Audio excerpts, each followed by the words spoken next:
In the heart of the North's lush and fertile lands lay Village, Village of Peace, famous for its bountiful fields bathed in sunlight and its gently flowing stream. For centuries, the villagers had tended the soil with love, receiving every yield with gratitude. However, for the last few months, this peaceful life had been shattered by a crimson-orange shadow covering the sky. This shadow belonged to the golden-shelled dragon who glittered with scales, whose tail whipped like the wind, and who exhaled sulphurous smoke. The dragon would arrive every week on the same day, as if keeping an appointment, scorching the fields with its fire, turning harvests to ash, and instilling fear in the villagers' storage barns. The dragon's most distinguishing feature was its gigantic golden shell, which gave it a virtually invincible power. The villagers had tried everything to drive it away: iron bars, sharp spears, and even the help of the most powerful wizards. But each time, the dragon would laugh with a great roar, unleash a fireball, and nullify all their efforts. One Tuesday morning, the dragon came again and even burned the freshly sown garden of the village's eldest, Tohum 9, grandmother seed. The village's hope was now extinguished, and people began to suffer from food shortages. That evening, a large meeting was held in the village square. "Let's fight!" cried the villagers. "Let's cast a spell!" they shouted. Tohum 9 appeared, holding a handful of burned earth from the spot the dragon had scorched. Quieting the noise, she spoke sagely. "The more we attack him, the more he simply gets angry. Instead of trying to defeat him, perhaps we must teach him that fighting is not the only way." Kivaljum Spark, the village's youngest blacksmith, known for his solution-oriented thinking, immediately embraced the idea. "You're right, 9. He's not just a tyrant. He acts like a lonely and angry child who doesn't know what else to do. Let's capture him, but not to harm him, to teach him about life." Kivaljum and Tohum 9's plan was simple yet masterful. They knew the dragon came only on Tuesdays, precisely when the sun was at its highest point. The villagers worked day and night for 3 days. First, they dug a gigantic, deep pit in the middle of the village.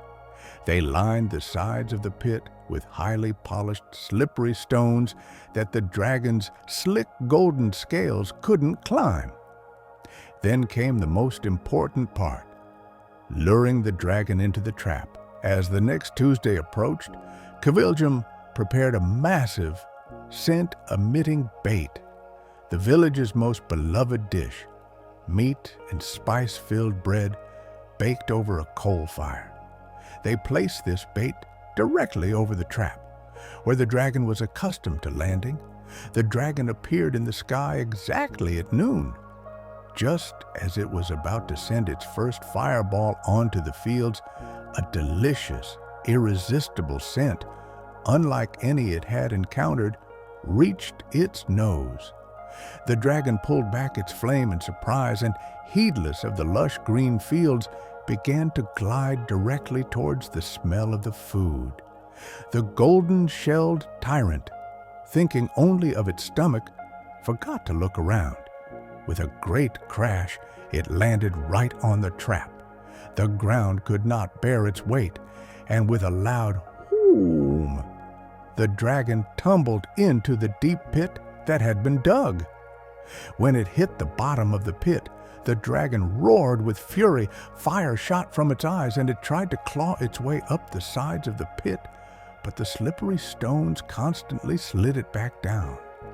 The villagers, conquering their fear, gathered around the edge of the pit. Tohum 9 stepped forward, holding a basket full of the finest fruits and seeds. With a voice calm enough to subdue the dragon's roar, she spoke softly. "Welcome, Golden Shell. We don't want to hurt you. We only want you to tell us why you are so angry." The dragon, surprised, stopped roaring.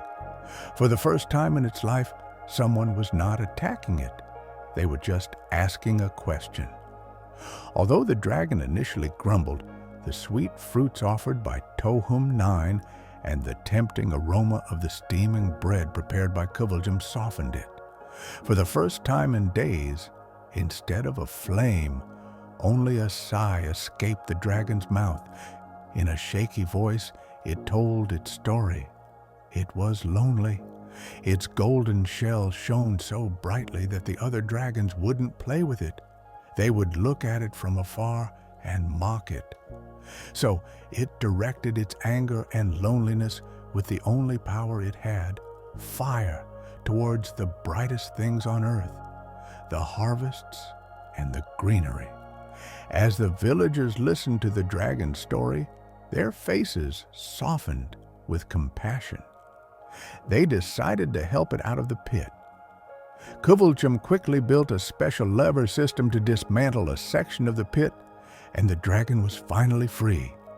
Instead of flying away, the dragon looked at the villagers with surprise and gratitude.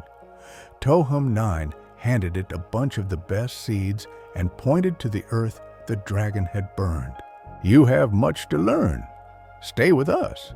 Learn not to harm us, but to help us. Let us teach you love and sharing instead of anger."